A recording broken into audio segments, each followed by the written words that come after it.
शिवपुराण अध्याय 5। चंचुला के प्रयत्न से पति बिंदु का पिशाच योनि से उद्धार, व शिवधाम में पहुंचना, व सुखी होना। सूत जी बोले, शौनक जी, एक दिन परमानंद में निमग्न हुई चंचला ने उमा देवी के पास जाकर प्रणाम किया और दोनों हाथ जोड़कर वह उनकी स्तुति करने लगी। चंचला बोली, गिरिराज नंदिनी, स्कंद माताओं में मनुष्यों ने सदा आपका सेवन किया है। समस्त सुखों को देने वाली शंभु प्रिय आप ब्रह्मस्वरूपिणी हैं। विष्णु और ब्रह्मा आदि देवताओं द्वारा सेव्य हैं। आप ही सगुणा और निर्गुणा हैं तथा आप ही सूक्ष्मा सच्चिदानंद स्वरूपिणी आद्या प्रकृति हैं। आप ही संसार की सृष्टि, पालन और संहार करने वाली हैं। तीनों गुणों का आश्रय भी आप ही हैं। ब्रह्मा, विष्णु और महेश्वर, इन तीनों देवताओं का आवास स्थान तथा उनकी उत्तम प्रतिष्ठा करने वाली पराशक्ति आप ही हैं। सूत जी कहते हैं, शौनक, जिसे सद्गति प्राप्त हो चुकी थी वह चंचला इस प्रकार महेश्वर पत्नी उमा की स्तुति करके सिर झुकाए चुप हो गई। उसके नेत्रों में प्रेम के आंसू उमड़ आए थे। वह करुणा से भरी हुई शंकर प्रिया भक्त वत्सला पार्वती देवी ने चंचला को संबोधित करके बड़े प्रेम से इस प्रकार कहा। पार्वती बोली, सखी चंचले सुंदरी, मैं तुम्हारी की हुई इस स्तुति से बहुत प्रसन्न हूँ। बोलो, क्या वर मांगती हो? तुम्हारे लिए मुझे कुछ भी अदेय नहीं है। चंचला बोली, निष्पाप गिरिराज कुमारी, मेरे पति बिंदु इस समय कहाँ हैं? उनकी कैसी गति हुई है यह मैं नहीं जानती। कल्याणमयी दीनवत्सले में अपने उन पति देव से जिस प्रकार संयुक्त हो सकूं वैसा ही उपाय कीजिए। महेश्वरी महादेवी, मेरे पति एक शूद्र जातीय वेश्या के प्रति आसक्त थे और पाप में ही डूबे रहते थे। उनकी मृत्यु मुझसे पहले ही हो गई थी। न जाने वे इस समय किस गति को प्राप्त हुए होंगे।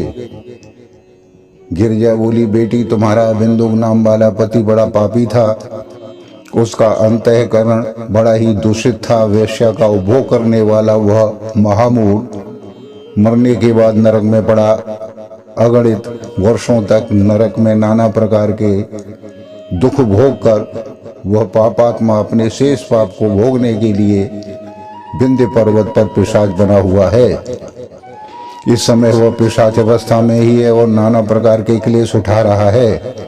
वह दुष्ट वहीं वायु पी कर रहता है और सदा सब प्रकार के कष्ट सहता है। सूत जी कहते हैं, शौनक, गौरी देवी की यह बात सुनकर उत्तम व्रत का पालन करने वाली चंचला उस समय पति के महान दुख में दुखी हो गई। फिर मन को स्थिर करके वह ब्राह्मण पति ने व्यथित हृदय से महेश्वरी को प्रणाम करके पुनः पूछा। चंचला बोली, महेश्वरी महादेवी, मुझ पर कृपा कीजिए और दूषित कर्म करने वाले मेरे उस दुष्ट पति का उद्धार कर दीजिए। देवी, कुत्सित बुद्धि वाले मेरे उस पापात्मा पति को किस उपाय से उत्तम गति प्राप्त हो सकती है, यह शीघ्र बताइए। आपको नमस्कार है। पार्वती ने कहा, तुम्हारा पति यदि शिव पुराण की पूर्णमयी उत्तम कथा सुने तो सारी दुर्गति को पार करके वह उत्तम गति का भागी हो सकता है। अमृत के समान मधुर अक्षरों से युक्त गौरी देवी का यह वचन आदर पूर्वक सुनकर चंचला ने हाथ जोड़ मस्तक झुकाकर उन्हें बारंबार प्रणाम किया और अपने पति के समस्त पापों की शुद्धि तथा उत्तम गति की प्राप्ति के लिए पार्वती देवी से यह प्रार्थना की कि मेरे पति को शिव पुराण सुनाने की व्यवस्था होनी चाहिए। उस ब्राह्मण पत्नी के बारंबार प्रार्थना करने पर शिव प्रिया गौरी देवी को बड़ी दया आई।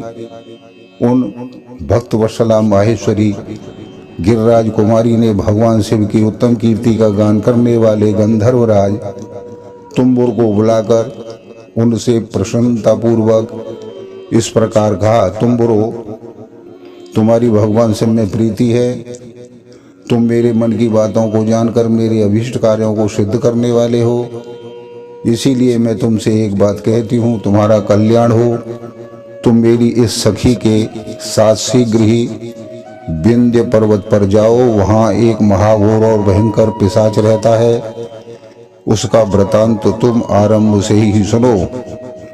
मैं तुमसे प्रसन्नता पूर्वक सब कुछ बताती हूँ। पूर्व जन्म में वह पिशाच बिंदु नामक ब्राह्मण था, मेरी इस सखी चंचुला का पति था, परंतु वह दुष्ट वेश्यागामी हो गया था। स्नान संध्या आदि नित्य कर्म छोड़कर अपवित्र रहने लगा। क्रोध के कारण उसकी बुद्धि पर मूढ़ता छा गई थी। वह कर्तव्य का विवेक नहीं कर पाता था। अभक्ष्य भक्षण, सज्जनों से द्वेष, दूषित वस्तुओं का दान लेना, यही उसका स्वाभाविक कर्म बन गया था। वह अस्त्र शस्त्र लेकर हिंसा करता, बाएं हाथ से खाता, दीनों को सताता और क्रूरता पूर्वक पराये घरों में आग लगा देता था। चांडालों से प्रेम करता और प्रतिदिन वेश्या के संपर्क में रहता था। बड़ा दुष्ट था। वह पापी अपनी पत्नी का परित्याग करके दुष्टों के संग में ही आनंद मानता था। वह मृत्यु पर्यंत दुराचार में ही फंसा हुआ। फिर अंतकाल आने पर उसकी मृत्यु हो गई। वह पापियों के भोग स्थान घोर यमपुर में गया और वहाँ बहुत से नरकों का उपभोग करके वह दुष्टात्मा जीव इस समय विंध्य पर्वत पर पिशाच बना हुआ है। वह दुष्ट पिशाच अपने पापों का फल भोग रहा है। तुम उसके आगे यत्न पूर्वक शिव पुराण की उस दिव्य कथा का प्रवचन करो जो परम पुण्यमयी तथा समस्त पापों का नाश करने वाली है। शिव पुराण की कथा का श्रवण सबसे उत्कृष्ट पुण्य कर्म है। उससे उसका हृदय शीघ्र ही समस्त पापों से शुद्ध हो जाएगा और वह प्रेत योनि का परित्याग कर देगा। उस दुर्गति से मुक्त होने पर बिंदुक नामक पिशाच को मेरी आज्ञा से विमान पर बिठाकर तुम भगवान शिव के समीप ले आओ। सूत जी कहते हैं, सोनक महेश्वरी उमा के इस प्रकार आदेश देने पर गंधर्वराज तुम्बुर मन ही मन बड़े प्रसन्न हुए। उन्होंने अपने भाग्य की सराहना की। तत्पश्चात उस पिशाच की सती साध्वी पत्नी चंचुला के साथ विमान पर बैठकर नारद के प्रिय मित्र तुम्बुर वेग पूर्वक विंध्याचल पर्वत पर गए, जहां वह पिशाच रहता था। वहां उन्होंने उस पिशाच को देखा। उसका शरीर विशाल, थोड़ी बहुत बड़ी हुई थी। वह काफी बड़ी थी। वह कभी हंसता, कभी रोता, कभी उछलता था। उसकी आकृति बड़ी विकराल थी। भगवान शिव की उत्तम कीर्ति का गान करने वाले महाबली तुम्बुर ने उस अत्यंत भयंकर पिशाच को पाशों द्वारा बांध लिया। तदंतर तुम्बुर ने शिव पुराण की कथा वांचने का निश्चय करके महोत्सव युक्त स्थान और मंडप आदि की रचना की। इतने में ही संपूर्ण लोकों में बड़े वेग से यह समाचार फैल गया कि देवी पार्वती की आज्ञा से एक पिशाच का उद्धार करने के लिए, शिव पुराण की उत्तम कथा सुनाने के लिए तुम्बुर विंध्य पर्वत पर गए हुए हैं। फिर तो उस कथा को सुनने के लोभ से बहुत से देवर्षि भी शीघ्र ही वहां जा पहुंचे। आदर पूर्वक शिव पुराण सुनने के लिए आए हुए लोगों का उस पर्वत पर बड़ा ही अद्भुत और कल्याणकारी समाज इकट्ठा हो गया। फिर तुम्बुर ने उस पिशाच को पासों से बांधकर आसन पर बिठाया और हाथ में वीणा लेकर गौरी पति की कथा का गान आरंभ कर दिया। पहली अर्थात विद्वेश्वर संहिता लेकर 7वीं वायु संहिता तक महात्म्य सहित शिव पुराण की कथा का उन्होंने स्पष्ट वर्णन किया।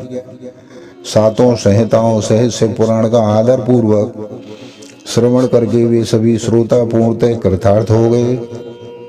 उस परम पुण्य में शिव पुराण को सुनकर उस पिशाच ने अपने सारे पापों को धोकर उस पैशाचिक शरीर को त्याग दिया। फिर तो शीघ्र ही उसका रूप दिव्य हो गया। अंग कांति गौरवर्ण की हो गई। शरीर पर श्वेत वस्त्र तथा सब प्रकार के पुरुषोचित आभूषण उसके अंगों को उद्भासित करने लगे। वह त्रिनेत्रधारी चंद्रशेखर रूप हो गया। इस प्रकार दिव्य देहधारी होकर श्रीमान बिंदुक अपनी प्राण वल्लभा चंचला के साथ स्वयं भी पार्वती वल्लभ भगवान शिव का गुणगान करने लगे। उसकी स्त्री को इस प्रकार दिव्य रूप से सुशोभित देख वे सभी देवर्षि बड़े विस्मित हुए। उनका चित्त परमानंद से परिपूर्ण हो गया। भगवान महेश्वर का वह अद्भुत चरित्र सुनकर वे सभी श्रोता परम कृतार्थ हो प्रेम पूर्वक श्री शिव का यशोगान करते हुए अपने अपने धाम को चले गए। दिव्य रूपधारी श्रीमान बिंदुक भी सुंदर विमान पर अपनी प्रियतमा के पास बैठकर सुखपूर्वक आकाश में स्थित हो बड़ी शोभा पाने लगा। तदंतर महेश्वर के सुंदर एवं मनोहर गुणों का गान करता हुआ वह अपनी प्रियतमा तथा तुम्बुर के साथ शीघ्र ही शिवधाम में जा पहुंचा। वहां भगवान महेश्वर तथा पार्वती देवी ने प्रसन्नता पूर्वक बिंदु का बड़ा सत्कार किया और उसे अपना पार्षद बना लिया।